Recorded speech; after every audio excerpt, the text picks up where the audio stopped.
Hello everyone, welcome back to My Hero Academia Podfics. This will be the continuation of the To Find a Home series. This is part 4 of that series, and this fic is entitled To Face Reality. Izuku looked up at them all and thought it looked like hell on earth. This was the perfect place to be pickpocketed, with a crowd of pressing bodies, inattentively laughing with their friends like nothing could ever happen to them. He wanted to go back already.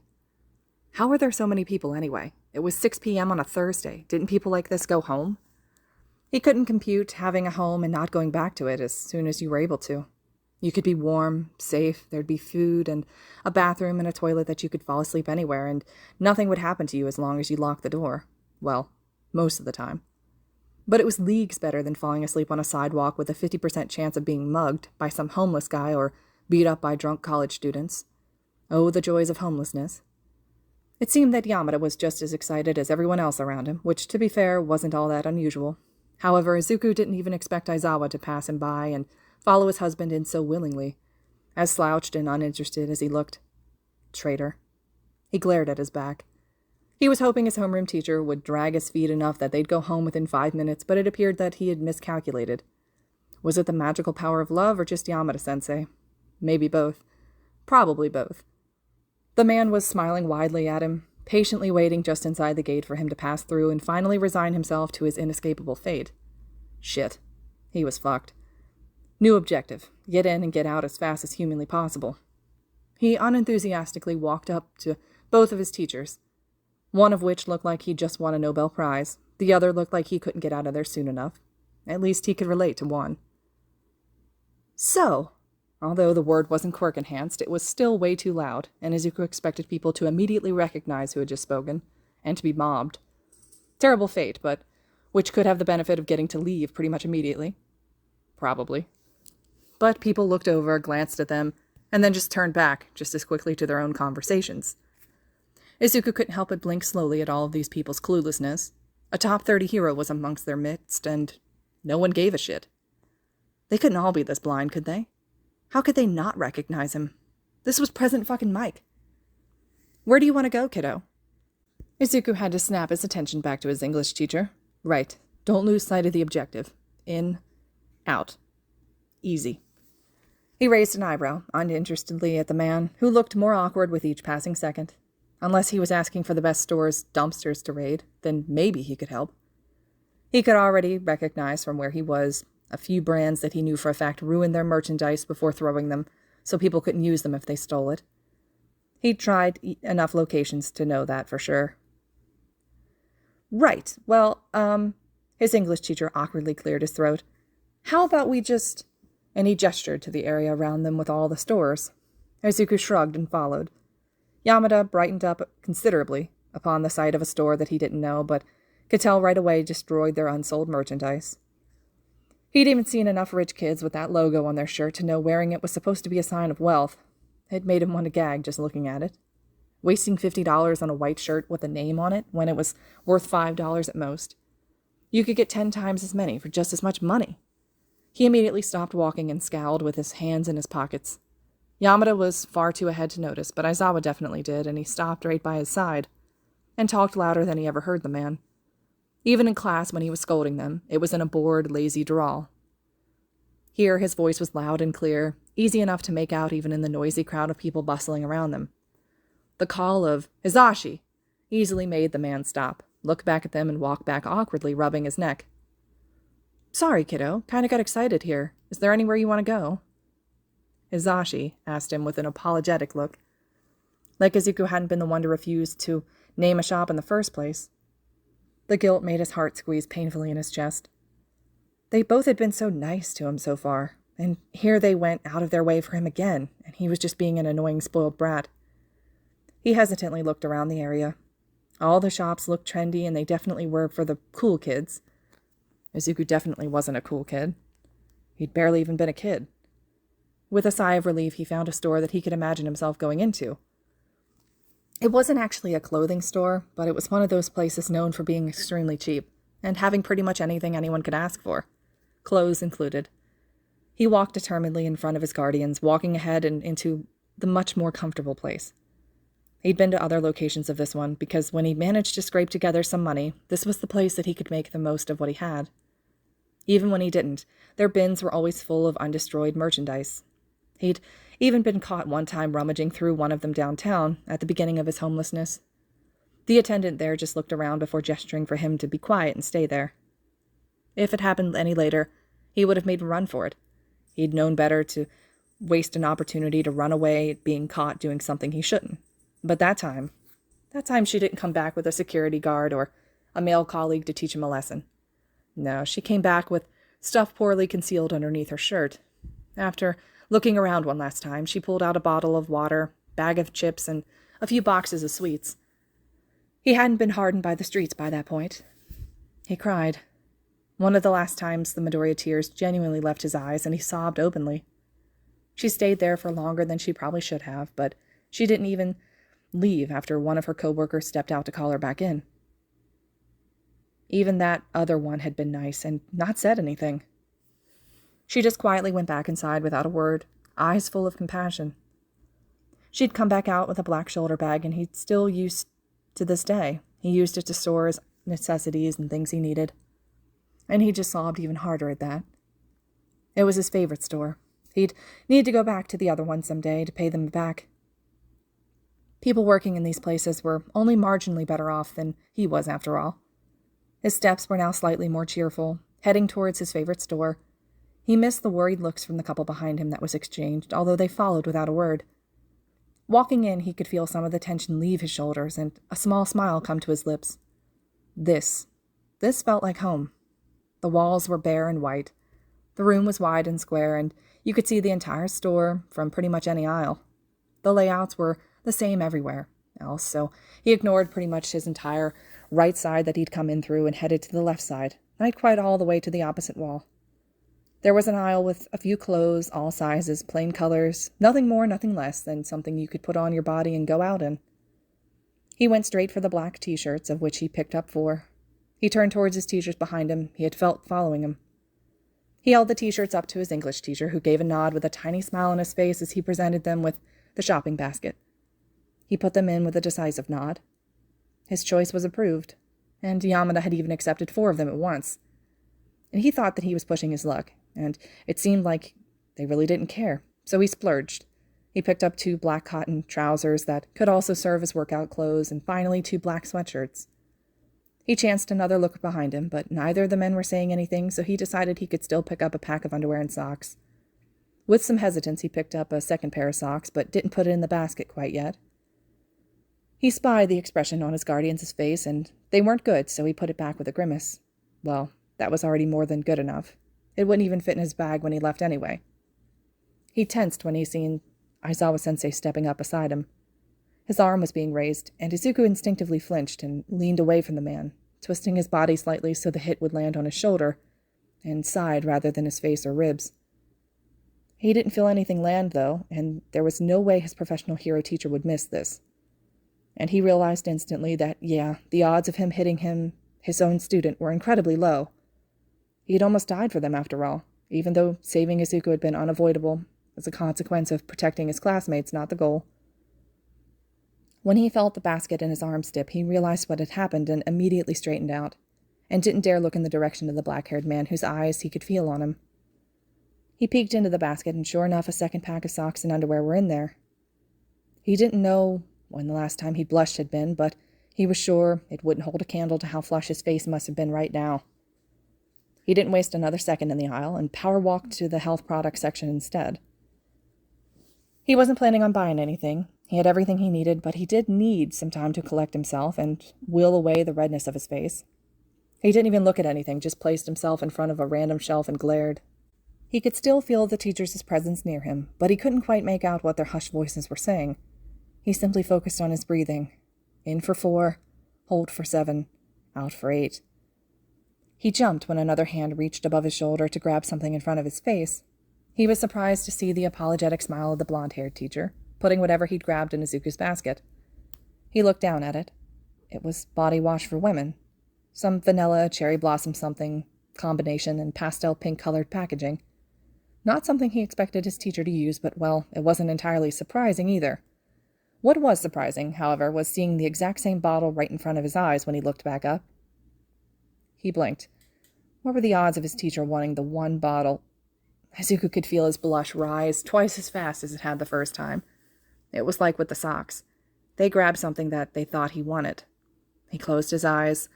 In for 4, hold for 7, out for 8. He opened his mouth to say something, but resigned himself to his fate. Guess he'd be using vanilla cherry blossom body wash. It wasn't worth the awkwardness of the conversation he'd need to have with them to explain that he didn't actually want it. He tried walking to the register, but a hand on his shoulder stopped him. He didn't flinch this time. Small hooray for the little wins. He patted himself on the back mentally for that one. And he found himself facing Aizawa when he turned. Yes? He cocked his head to the side questioningly. They'd been about to leave the aisle. His teacher pointed a thumb behind past his shoulder. You still haven't picked out shampoo and deodorant, unless you wanted to go somewhere else for it. The man raised his eyebrows. No! He immediately denied, wincing at his own volume. He barely kept himself from glancing around to see if anyone turned to them. It didn't matter. No, it's okay. I don't need anything else. He corrected himself then. Thank you. Perfect. He'd even been polite and everything. He was this close to being a normally functioning teenager. Unless he needed to curse and yell at the man for that. Yeah, no, he wasn't pushing his luck that much. Aizawa's brows furrowed. Even if you still have some, I think you should pick up some more, so you have enough when you run out, and we know what to get you next time we go shopping if you're not there. Izuku didn't bother correcting the man that no, he didn't have any shampoo, but you really didn't need to wash your hair. He had a feeling that the man wouldn't be overly happy about that. He did have deodorant already, though, but he wouldn't mind picking up some more. It was useful when you didn't get the chance to wash your clothes. He automatically went to the bottle that he usually got, the cheapest. Then he did the same for the shampoo, although he had actively looked around for it, as he'd never bothered getting some. Cheapest shampoo found, and promptly put it in the basket, he once again turned to his heels to leave. Another hand on his shoulder stopped him. Yamada's this time. Another apologetic smile on his lips. Are you sure, kiddo? This shampoo isn't good for curly hair. Even if you don't want to spend too much time on your hair, God knows Sho doesn't. There's some specific shampoos that would work well. Izuku folded immediately in front of his teacher's kind gaze and put the shampoo he'd picked up back where he found it. Another bottle was put into the basket instead, and Izuku kept himself from checking the price because the man picked it out, and so he didn't need to care about it. He didn't. It was fine. He desperately wanted to check, but he was past the aisle already and they were checking out. He wasn't going to turn back now. And he'd gotten everything in one shop. And pretty quickly, too. They could finally go back and be free from this hellish shopping trip.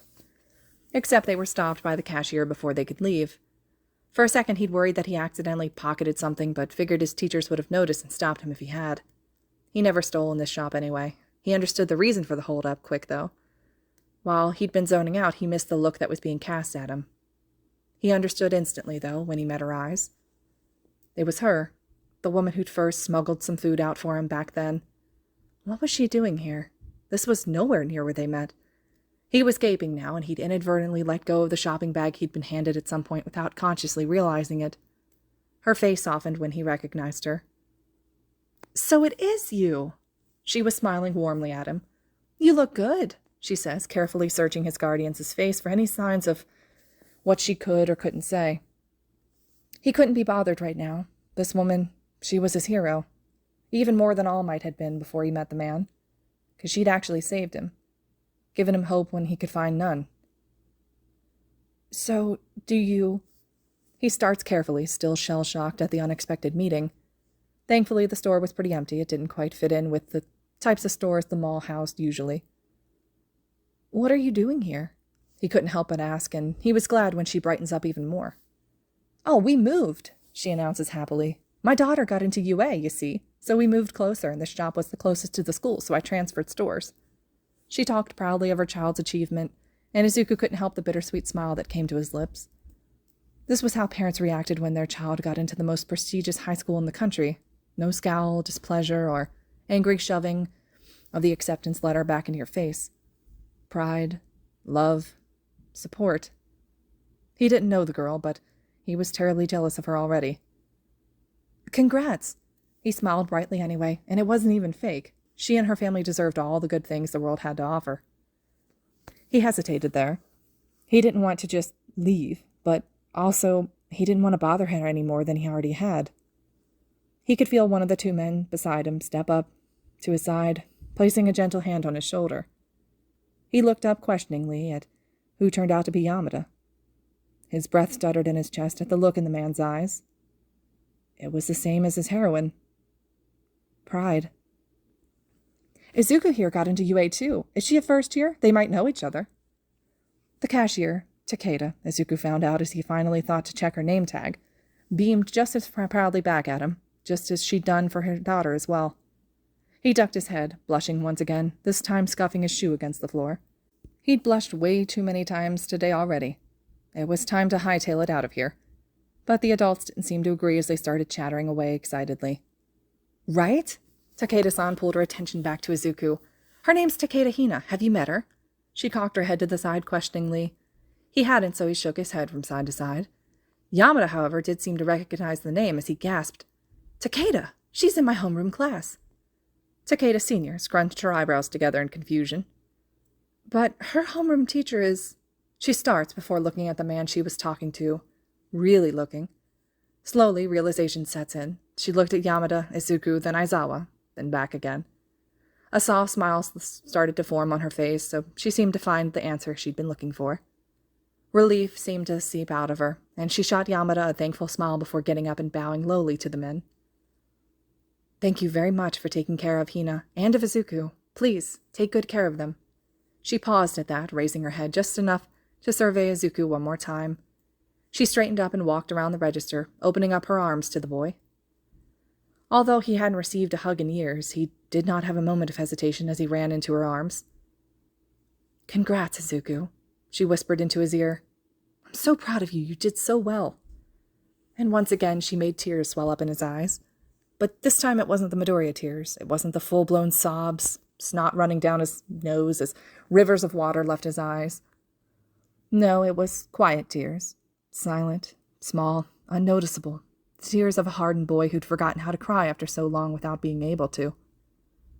She was running her hand through his hair, and it felt so nice, he never wanted to pull away. So he did pull away, giving her one of his softest smiles.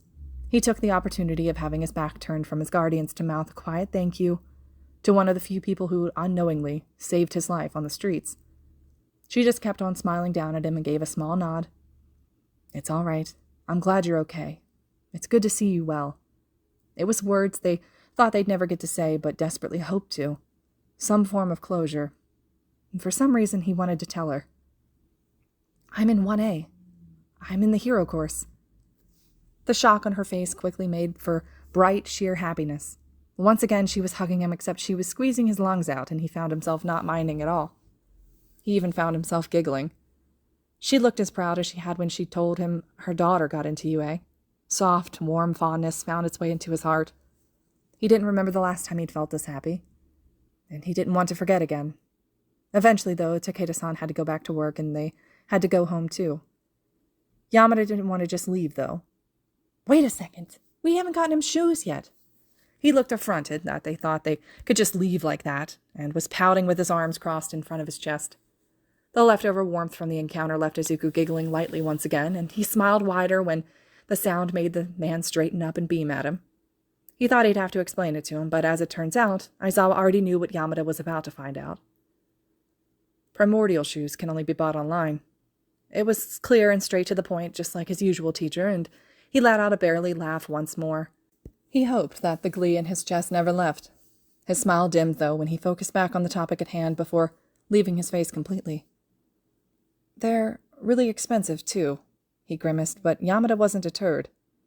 Don't worry about it, kid, he confidently said as he rested his hands on his hips. Once they were back, his confidence all but disappeared as he started choking in front of his computer. Izuku was already dressed in all-black new outfit and couldn't deny how nice it felt to be in clean new clothes. He left his room to check in on his apparently dying English teacher. He found him being soothed by his husband already, so he was about to turn back and go into his room when he heard the quiet but angry explanation. Yamada was looking at his computer, so Izuku peeked in at the screen from behind the couch. He was on the Primordial website, with the price of a single pair of shoes, the only available pair for quirkless people, in proud display. $500. Izuku had already known wasn't all that bothered, but he knew it was an astronomical sum to ask for. Even Aizawa seemed discontent as he looked at them. He made his presence known, but the underground hero was already aware. His husband, though, who'd been choking only seconds ago, jumped slightly. I don't need new shoes. It's okay. It really wasn't. His shoes were so small his pinky stuck out of the holes in the sides from the constant friction of wearing two small shoes for far too long. He knew, however, that he wouldn't be getting any new ones anytime soon, so he'd pretty much planned for emergency surgeries that he could perform on his one and only pair to make him last for another 3 years at least. "No!" Yamada yelled as he jumped from the couch. No, it's fine, kid. I just didn't expect it to be this expensive." Izuku was about to cut him off, but he didn't get to. "But it's okay. I'm a high-ranking hero. Believe me when I say we've more than enough money that we know what to do with. And that's, after giving most of it away to charities. It's just..." He hesitated, then, "How do regular people even afford those?" It was the only shoe option for quirkless people, after all. Izuku shrugged. "When you get a pair, you get a few sizes too big. You fill it with socks until they fit right. Then you keep them some more once they're too small until you can afford the next pair. It takes a few years off for some families to put enough money aside to get some new ones."